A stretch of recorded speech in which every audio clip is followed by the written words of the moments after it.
he came in town with 24,000 students.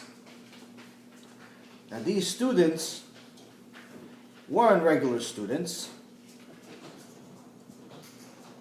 These are the people that were part of the Gemara. These are the biggest chachamim in history. These people were giants in every way, shape, or form of Torah. Some of them were so significant they were able to bring back the dead. People that, the smartest sages we have in our generation, if you combine all of them, they weren't like one of these students. That's how big these students are. So these students, these Talmidim, made a mistake in their own level. Now, a lot of people say that they had lack of kavod, lack of respect for each other. And that's mistranslated a little bit. Well, people think that they didn't like each other, they didn't have respect, like where they disrespected each other. But that's actually incorrect.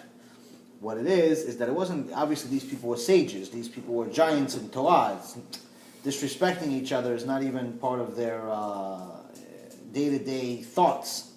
So it's not disrespect like we think disrespect.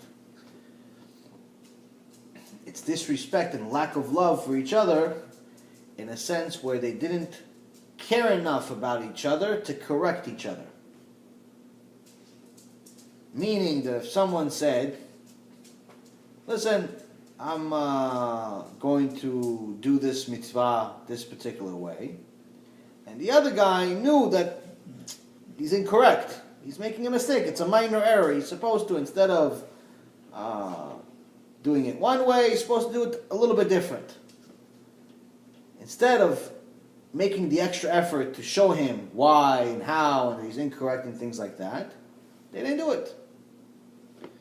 And this is unfortunately very similar to the current generation, where you have many rabbis that are saying, listen, telling people to keep Shabbat, telling people to, it's very, very important for them to keep Shabbat, telling people to keep kosher, meat and dairy, telling people that, the critical parts of Judaism are a necessity.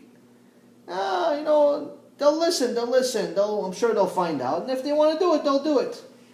But to push them, to be a little bit annoying, to put a little pressure on people, no, we want to do it in a nice way. We want to show them the nice parts of the Torah.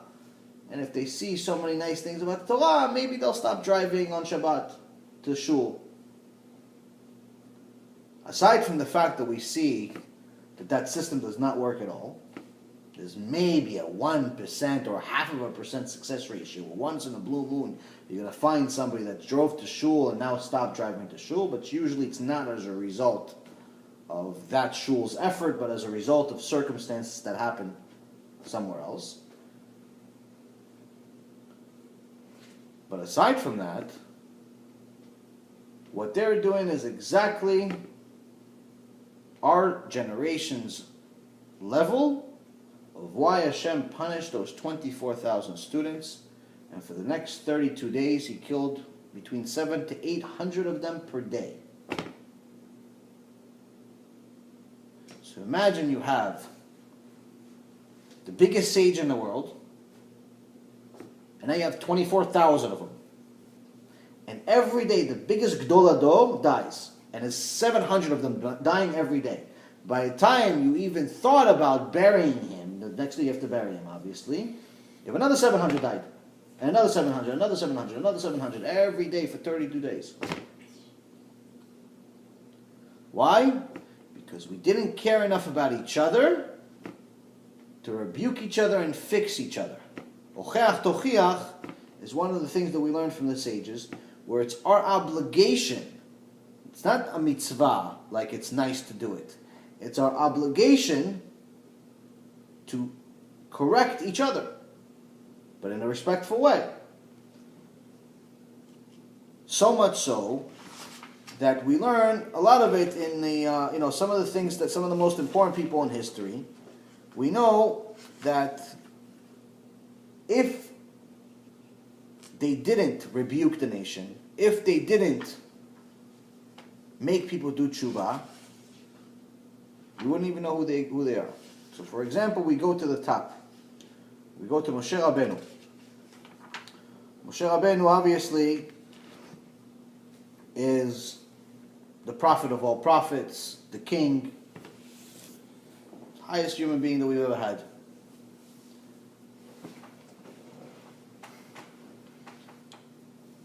Masechet Megillah brings a verse, talks about Moshe Rabbeinu, but before it talks about Moshe Rabbeinu, it talks about Batya. Batya was the daughter of Paro, who converted while Paro was in power. And when she went down to the river, that's when she saw the basket that Moshe Rabbeinu was in, and she raised them. She raised them in the house of Paro. And actually her name, Batya, means daughter of Hashem. Bat means daughter, Ya means Hashem. Hashem gave her that name. So it talks about Batya, but then it talks about how Batya had these 3 sons. But the Gemara specifically says that all 3 names are referring to Moshe Rabbeinu, meaning it's 3 different nicknames that Moshe Rabbeinu had. One of those names is Gedol. Gedol comes from the root of the word in Hebrew, Gadel. Gader is fence. Why fence?